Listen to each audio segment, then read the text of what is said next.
வணக்கங்க. வாங்க நம்ம இன்னைக்கு கத்திரிக்காய் வச்சு ஒரே மாதிரி பண்ணாமல் கொஞ்சம் வித்தியாசமாக டேஸ்ட்டாக எப்படி பண்ணுறது பார்க்கலாம். இதுக்கு நான் முழு கத்திரிக்காய் எடுத்துருக்கேங்க. நாம் இன்னைக்கு செய்ய போகிறது கத்திரிக்காய் தவா ஃப்ரைங்க. கத்திரிக்காயை நல்ல ரவுண்டாக கட் பண்ணிக்கலாம். துண்டுகள் ரொம்ப கனமாகவும் இருக்கக்கூடாது, அதே நேரம் ரொம்ப லேசாகவும் இருக்கக்கூடாதுங்க. மீடியமாக கட் பண்ணிக்கோங்க. இந்த டிஷ்க்கு நாம் காய் மேலே தடவுற அந்த மசாலா தாங்க முக்கியமானது. அதை நம்ம சரியாக செஞ்சோம்னா இந்த கத்திரிக்காய் ஃப்ரை ரொம்ப சூப்பராக இருக்குங்க. கத்திரிக்காயை நறுக்கிட்டோங்க. இப்போ மசாலா ரெடி பண்ணலாம். ஒரு தக்காளி இஞ்சி போட்டு சேர்த்து அரைச்சிருக்கீங்க. இப்போ அந்த பேஸ்ட்டை போட்டுக்கலாம். மிளகுத்தூள் சேர்த்துக்கலாம். குழம்பு மிளகாத்தூள், சீரகத்தூள், கரம் மசால், மஞ்சத்தூள், 1 டேபிள் ஸ்பூன் வெறும் மிளகாத்தூள். அடுத்து அரிசி மாவு, கார்ன் மாவு சேர்த்தது 2 டேபிள் ஸ்பூன், இதையும் சேர்த்துக்கலாம். கடலை மாவு 1 டேபிள் ஸ்பூன். அடுத்து முக்கியமானது, இதில் புளிப்பு சுவை தரதுக்காக புளிக்கரைசல் கொஞ்சம் சேர்த்துக்குங்க. ஆம்ச்சூர் பொடி இருந்தால் கூட சேர்த்துக்கலாங்க. நீங்கள் புளிக்கரைசல் சேர்க்கலைன்னா ஆம்ச்சூர் பொடி சேர்த்துக்குங்க. இப்போ இது எல்லாத்தையும் சேர்த்து கலந்து விடுங்க. இதே மசாலா பயன்படுத்தி உருளைக்கிழங்கு ஃப்ரை, வாழைக்காய் ஃப்ரை, இந்த மாதிரி ஃப்ரை ஐட்டங்களுக்கு சூப்பராக இருக்குங்க. இந்த மசாலா ஒட்டுறதுக்காக இப்போ ஆயில் சேர்த்துக்கலாம். 2 டீஸ்பூனுக்கு சேர்த்துக்குங்க. இப்போ இந்த மசாலாக்கு தேவையான தண்ணி சேர்த்துக்கலாம். தண்ணியை ரொம்ப ஊற்றிடாதீங்க, கொஞ்சம் கொஞ்சமாக தெளித்து சேர்த்துக்குங்க. நல்லா கலந்து விடலாம்.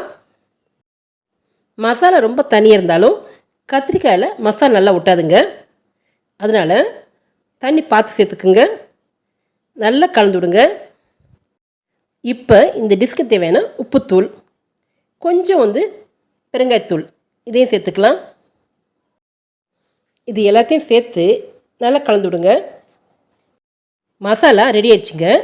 இப்போ நறுக்கி வச்சுருக்க கத்திரிக்காய் எடுத்து மசாலாவை மேலாப்பில் தடவி விடுங்க.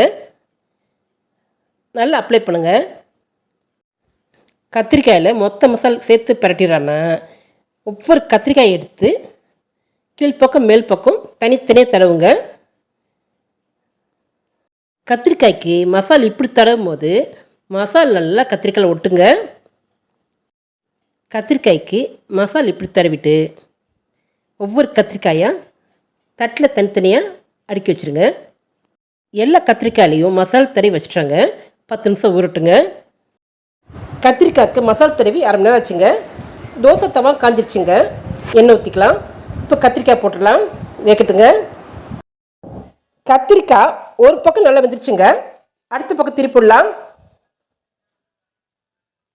மசால் கருகாமல் பார்த்துக்குங்க.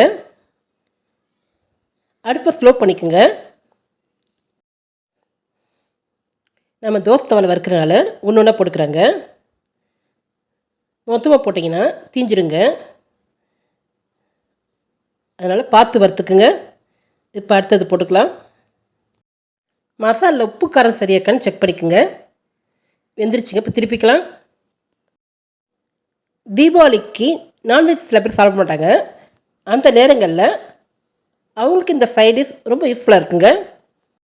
சாம்பார் சாதம் இல்லை ரசம் சாதம், ஃப்ரைட் ரைஸ், வெஜிடபிள் பிரியாணி, இந்த மாதிரி எந்த சாதத்துக்கும் இது சூப்பரான சைட் டிஷ்ங்க. நீங்கள் ஒரு முறை இதை பண்ணிங்கன்னா இனி அடிக்கடி இதை செய்வீங்க. இந்த கத்திரிக்காய் ஃப்ரை நல்ல டேஸ்ட்டாக, அதே நேரம் காரசாரமாக சூப்பராக வந்திருக்குங்க. சில்ட்ரன்ஸும் இதை விரும்பி சாப்பிடுவாங்க. ஓகேங்க, நீங்களும் இதே மாதிரி இந்த கத்திரிக்காய் ஃப்ரையை செஞ்சு பாருங்கள். செஞ்சு பார்த்துட்டு எப்படி இருக்க சொல்லுங்கள். மறக்காமல் சப்ஸ்கிரைப் பண்ணிடுங்க. இந்த வீடியோ பிடிச்சிருந்தா உங்கள் லைக்ஸையும் கமெண்ட்ஸையும் கொடுங்க. ஃப்ரெண்ட்ஸுக்கு ஷேர் பண்ணுங்கள். இதேபோல் மற்ற வீடியோவில் சந்திக்கலாம். நன்றி.